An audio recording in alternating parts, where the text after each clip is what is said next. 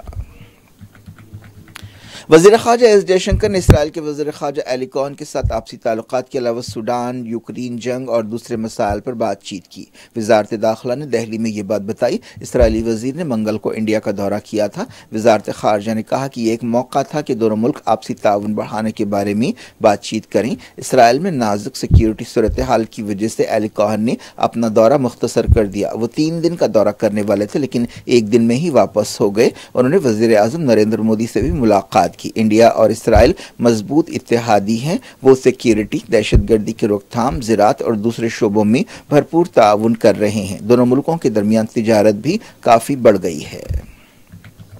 Karnataka assembly elections میں voters نے جوش و خروش کے ساتھ حصہ لیا۔ ایک اندازے کے مطابق تقریباً 70% پولنگ ریکارڈ کی گئی۔ ان الیکشنز میں بی جے پی، کانگریس، جے ڈی ایس میں سخت مقابلہ ہے۔ ووٹنگ صبح 7 بجے شروع ہوئی اور شام 6 بجے تک جاری رہی۔ 224 اسمبلی سیٹوں کے لیے 2615 امیدوار میدان میں ہیں۔ پوری ریاست میں 58,545 پولنگ سٹیشنز قائم کیے گئے۔ بعض مقامات پر ای وی ایمز میں خرابی کی شکایت کی گئی۔ ان شکایتوں کو چھوڑ کر ووٹنگ مجموعی طور پر پرامن رہی۔ پردیش کانگریس کے صدر ڈی کے شیو کمار آٹو میں پولنگ بوتھ پہنچے جس پر تنقیدیں کی جا رہی ہیں۔ کئی اہم شخصیتوں نے ووٹ دیا جن میں مرکزی وزیر نرملا سیتارمن، سابق chief minister B S Yediyurappa, Infosys کے شریک بانی نارائن مورتی، ان کی بیوی سدھا مورتی، صدر کانگریس ملکارجن کھرگے شامل ہے۔ کرناٹک اسمبلی الیکشنز کے تحت ووٹنگ کے بعد ایگزٹ پولز شروع ہو گئے۔ الگ الگ چینلز پر ایگزٹ پولز دکھائے گئے جن میں الگ الگ اندازے ظاہر کیے گئے۔ جالندھر لوک سبھا سیٹ اور اتر پردیش میں 2 اور اڑیسہ میں 1 اسمبلی سیٹ کے لیے بھی بائی الیکشنز کے تحت ووٹنگ ہوئی۔ وزیر اعظم نریندر مودی نے راجستھان میں کانگریس پر تنقید کرتے ہوئے سوال کیا کہ وہاں کیسی حکومت ہے کہ خود حکمراں پارٹی کے ایم ایل ایز اپنی حکومت پر بھروسہ نہیں کرتے۔ وہ چیف منسٹر اشوک گہلوٹ اور سابق deputy chief minister Sachin pilot کے درمیان کشمکش پر چوٹ کر رہے تھے۔ وزیر اعظم نے راجستھان کے راج سمند میں ایک پروگرام میں حصہ لیتے ہوئے یہ بات کہی۔ انہوں نے اس موقع پر ہزاروں کروڑ روپے کے ترقیاتی پروجیکٹس کا افتتاح کیا۔ آر ایس ایس سے تعلق رکھنے والی ایک تنظیم نے سپریم کورٹ سے کہا ہے کہ ایک ہی جنس کے لوگوں کی شادیوں یعنی ہوموسیکسولز کی شادیوں کو جائز حیثیت دینے سے ہندوستان کی تہذیب اور اس کی جڑیں ہل کر رہ جائیں گی۔ سپریم کورٹ میں بعض درخواستوں پر سنوائی ہو رہی ہے جن میں ہوموسیکسولز کی شادیوں کو جائز حیثیت دینے کی خواہش کی گئی ہے۔ آر ایس ایس کی عورتوں کی شاخ سمورگھنی نیاس نے سپریم کورٹ کو خط لکھتے ہوئے کہا کہ اس صورت میں ہندوستانی سماج الٹ پلٹ ہو جائے گا۔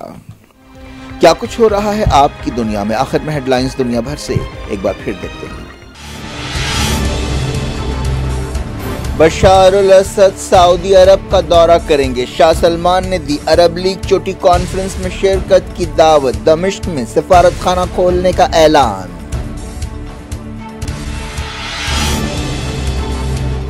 عمران خان کو 8 دن کے ریمانڈ میں دے دیا گیا۔ توشہ خانہ کیس میں بھی سابق وزیر اعظم کے خلاف چارج شیٹ۔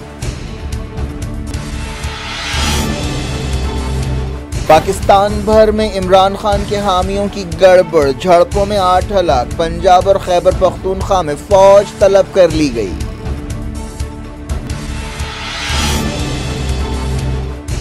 پاکستان کی صورتحال پر انڈیا کی نظر، سرحدوں پر الرٹ۔ عہدیداروں نے کہا دہشت گرد تنظیمیں صورتحال کا فائدہ اٹھا سکتی ہیں۔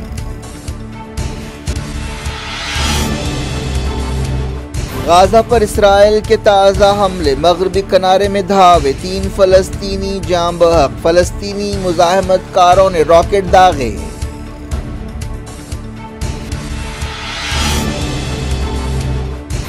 سوڈان کی لڑائی پھیل سکتی ہے، یو این عہدیدار نے دی وارننگ۔ انڈیا اور اسرائیل کے فارن منسٹرز نے کی افریقی ملک کی صورتحال پر بات چیت۔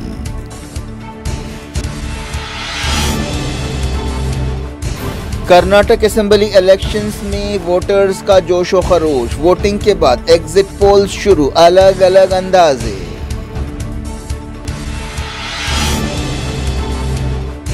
ہومو سیکسوئلز کو شادی کی اجازت سے ہندوستانی تہذیب کی جڑیں ہل جائیں گی، آر ایس ایس کے ادارے نے لکھا سپریم کورٹ کو خط۔